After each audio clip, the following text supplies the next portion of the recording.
Welcome to another episode of The Brand Called You, a podcast and podcast show that brings you leadership lessons, knowledge, experience, and wisdom from thousands of successful individuals from around the world. I'm your host, Ashutosh Garg, and today I'm privileged to welcome once again a very well known professional from the Netherlands, Mr. Adjiedj Bakas. Adjiedj, welcome to the show. Thank you, Ashutosh. Thank you. Adjiedj is an author of a book titled Joy, Lessons from a Life Artist. And he has just told me this has also been made into, wonderful, this has also been made into a documentary. He's also the co-author of Happy Nomi, and we're going to speak about Happy Nomi 2 or 3 months from now. Adjiedj is a trend watcher, an author, a TV personality, and a speaker. And he's been considered to be exciting on CNN, inspirational on BBC, and provocative on TV2 newscast. So, Adjiedj, let's talk about your book today. What Yeah. inspired you to title your book Joy, Lessons from a Life Artist? Well, since I was a little boy, my mother said joy is actually your middle name because you enjoy life so much, you embrace life so much. And that is what I do. Despite setbacks, every person has setbacks in life. Hmm. Every uh, I embrace life. I really love life and Mhm. I embrace life. Wonderful. And how has your Surinamese heritage influenced your perspective of life and joy? Well, so I was born and raised till I was 18 in the Caribbean country of Suriname. There are a lot of people of Indian heritage living there, Yeah. but of course we all got culturally mixed up with the cultures of other people because it's very multicultural society. We have people there from Africa, from Indonesia, from China, from Holland, so everywhere. And Hmm. one of the things that, for example, the people of African heritage learned us to, because they are even if they don't have money, they still smile. Hmm. They're still happy. So that was also so we all got a bit creolized, as we call that. It is a bit. So you can see the Indians from the Caribbean are usually very joyful people and Hmm. learn that a lot from other cultures. Well You said. see, Well said. our music is also a mixture with African and Latin beats. It is also, yeah. Well said. Edith, your story is filled with tales of adversity and resilience. Can you share a moment that truly tested your resilience and how did you overcome it? Well, um, one of my friends who works at IBM said, Ajit, 50 is a dangerous age. Until the age of 50, your body is strong. You can do everything you want. Your body Hmm. is strong. You can work hard, play hard. But after the age of 50, the risks, health risks become bigger. And Hmm. so when I was 53, I was struck by two brain hemorrhages, two strokes in my brain. Hmm. The left side of my body got paralyzed. So I Wow. was lying there in my hospital bed and I could not do anything. I was paralyzed. I was blind. I could Hmm. not eat. I had to go to eat this food through an infusion. So it was really horrible. So Hmm. and then I had to. The first thing, of course, I was lying there in my bed and I wanted to die because I Hmm. said, doctor, because in Holland euthanasia is legal. So I said, doctor, kill me. I don't want to live like this. And she Hmm. says, no. Of course, if you would not have any perspective, we could do that if that's your wish. But we think that your brain damage can be repairable. So what I did was then I started to focus. I said, look, I had a good life. I said to myself, look, I had a good life. I want as much of that back as possible. So I started to revalidate, but I also started to do yoga and meditation and to focus on getting better as much as possible, as much as Hmm. was Hmm. possible. Well And said. with 6 months, I was speaking at the medical conference of 200 doctors, and within 1 year, I was speaking in Japan on stage. Wow. So I live on, I really live on willpower and humor because I also love that. Fantastic. And what an amazing life. But when I was reading about you, you also describe how your mother's ambition for you influenced your path. How do you think parents should nurture their children's dreams? Well, my mother always said, look, I don't understand all your dreams. I don't understand all your ambitions because she came from a rural farmer's family. Many Hmm. Indian immigrants in the Caribbean are from rural farmers' families. So she educated, she got the opportunity to educate herself to a teacher. So she teaches at school. And she wanted, of course, her children to move on forward as well. And she says, look, I don't understand all your ambitions. I mean, what is a trend watcher? I never learned that at the farm. What is Hmm. a futurist? I never learned that at the farm. How can you try to imagine the future and how can you do that? Okay, but if that's your dream and I think you can do it, I'm going to help you. I'm going to enable you with all your dreams, with everything you want to. And that is what she did. She also did not totally understand that I fell in love with men instead of women, which was the traditional in Indian culture.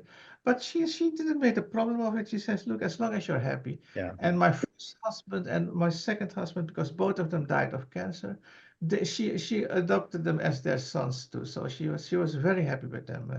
My father died early, so I Hmm. didn't. Hmm. But my mother was. She said, "Well, I have extra son now, so it's okay." Wonderful. Wonderful. So, so Edith, you highlight the importance of freedom in your life. How do you define freedom? And how has Well, your definition of freedom evolved? Well, for me, freedom is the freedom to follow the choices that make you happy. I call Hmm. that the economy of happiness, or the happinomy, which we're going to talk Yeah. another time. But you have to focus on what makes you happy and not what makes other people happy, because I don't care about what other people think of Hmm. me. I care about what makes me happy. Yeah. And, and the ability to do that so that not other people force you to do things that don't make you happy. Hmm. Okay. You've also been described as a maverick and an outlier. How do you think being an outlier has benefited your work as a trend watcher and an author? Well, very much, because I am not a member of any church. I'm not a member of any political party. I'm not a member of anything. I am Hmm. a free thinker. I don't support any political ideology. We've Hmm. got good things in capitalism and then also some good things in socialism. So I don't mind. I'm an independent thinker. Well, India is also a non-aligned country, which is Hmm. not following the rules of America or China, and that is also what I am. I'm an independent thinker. I'm a free Okay. thinker. I want to keep my brains free to think in every Yeah. direction. Yeah. Yeah. Well said. The importance of embracing change is a recurring theme in your book. Can you share a personal story about a significant change you embraced? Well, many people don't want change. Many people don't want a future. Many people want their life to carry on for the next 30 years as a Right. repetition, everything the same year. But many people just don't like change because it is too challenging. Because if you have to change something, you have to challenge yourself, and you have to do that. Because, for example, one challenge for me was migration at the age of 18 on my own without anybody. I Mm. migrated. My mother gave me a ticket to Holland and she says, "Look, you're gonna make it there." And Mm. that was one of the challenges when you're 18, just leave alone. But of course, many Indian young people Yeah. migrate at that age. So that is, for me, that was very, very challenging. Mm. I loved it. Okay. The importance of storytelling is quite evident in your work. What do you believe is the power of storytelling in shaping our lives and cultures? Well, stories inspire people to move forward. Mm. Stories inspire people to take a step forward. That is also in literature, but it's also in the Mahabharata. It is also, they were all stories. So stories inspire people to focus, to channel their emotions in a certain direction. Mhm. get inspired by stories. So for me, that is true. Okay. Your book also touches on the subject of facing and overcoming social taboos. What advice do you have for others navigating similar challenges? Well, for example, about 5% of the men and women in the world are homosexual. Also in India, also among the Indian diaspora. In animals, it's the same. 5% of the dogs, tigers, elephants are homosexual. God made us this way. So God obviously had a goal with that. But what you see is that in the Indian diaspora, in the Caribbean, many Indian parents don't support their children when they say, "Dad, Mom, I want to marry someone of my own sex." Hmm. And we see is that a lot of Indian youngsters get in despair and commit suicide. It happened when I was writing this book. A young Indian boy of 18 years old here in Holland also committed suicide because his family didn't accept that he wanted that Hmm. he was in love with a boy. So that is one of the things I should say. Accept it is 5%. And if that 5% of these people, if you allow them their freedom, and it was in India before, if you go to the old temples in Khajuraho, we went there, you see in all the statues, you see also men having sex with each other, women having sex with each other. So in ancient India, it was never a problem. And if you look the diaries of Babur, the first Muslim emperor of India, he wrote in his diaries about his love for another man. Hmm. And he wrote freely about it. So in Indian history, it was never an issue until the British came. And the anti-gay laws that you still have in India are Victorian and they're from that time. So Hmm. I urge everybody in India, if you have a child who is gay or lesbian, enable him or her to live their life free Correct.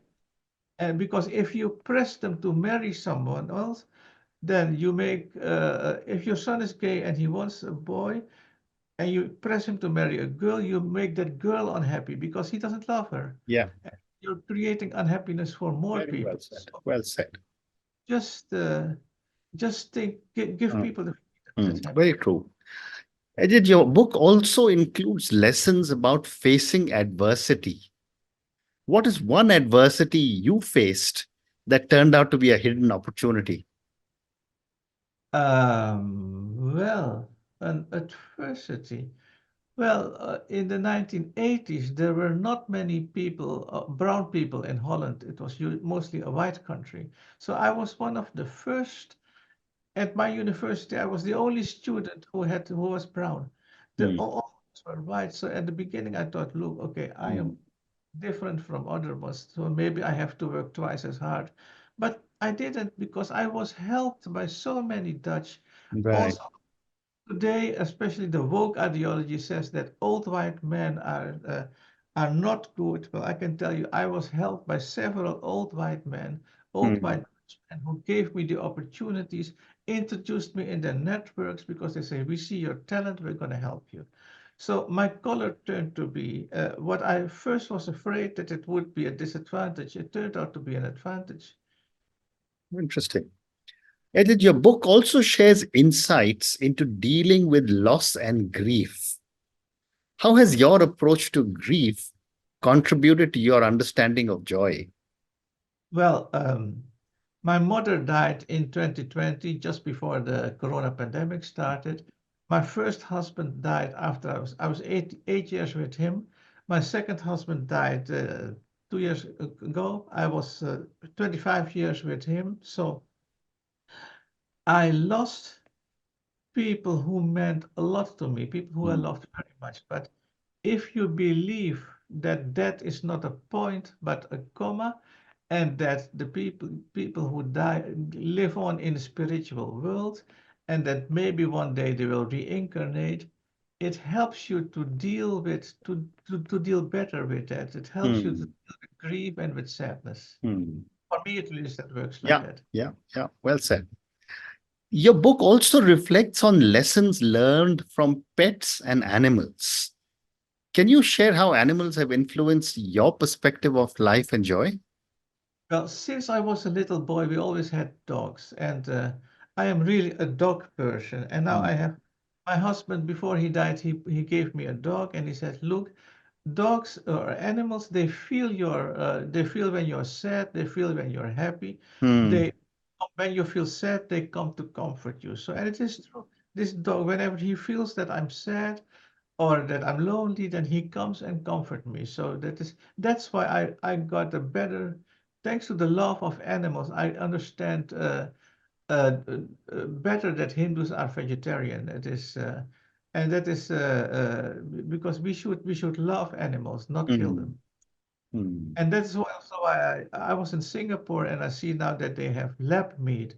So what they do is they do the injection in the animal and they take some cells and then they replicate it. So you can get meat without having to kill animals. mm. So I think that will be Yeah, fantastic.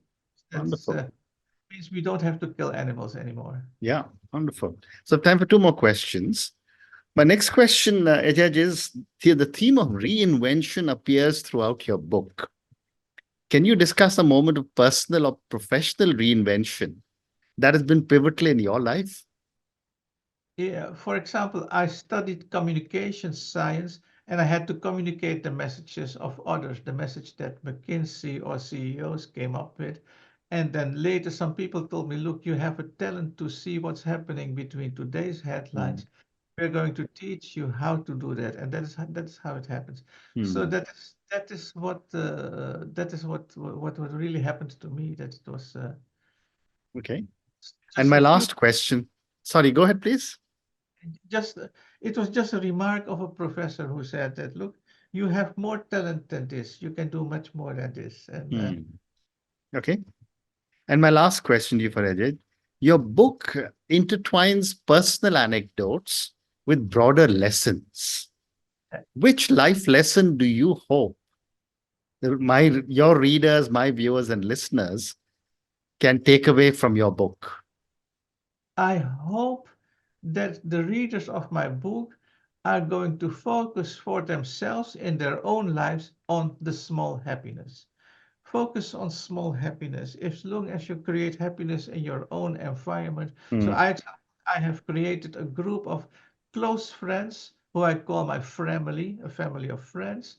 And I learned from the Korean companies like Hyundai. They support that people at work become friends with each other. They call that frolics. mm, Colleagues become friends. So I have connected. So I have this own bubble of very wonderful people who support me, who I can discuss freely, who I can talk freely, and that is very nice. Just focus on small mm, happiness. Small mm, happiness is the most important thing. Of course, you can have a big career.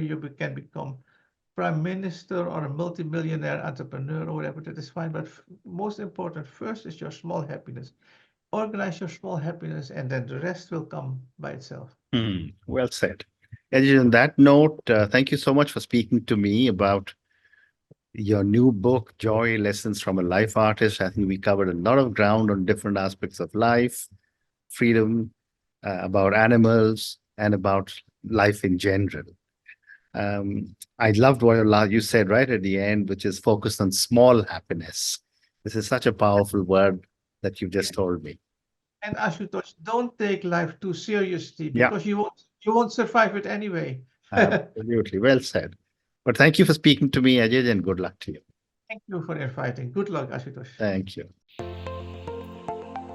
Thank you for listening to the brand called You Videocast and Podcast, a platform that brings you knowledge, experience, and wisdom of hundreds of successful individuals from around the world. Do visit our website www.tbcy.in to watch and listen to the stories of many more individuals. You can also follow us on YouTube, Facebook, Instagram, and Twitter. Just search for the brand called You.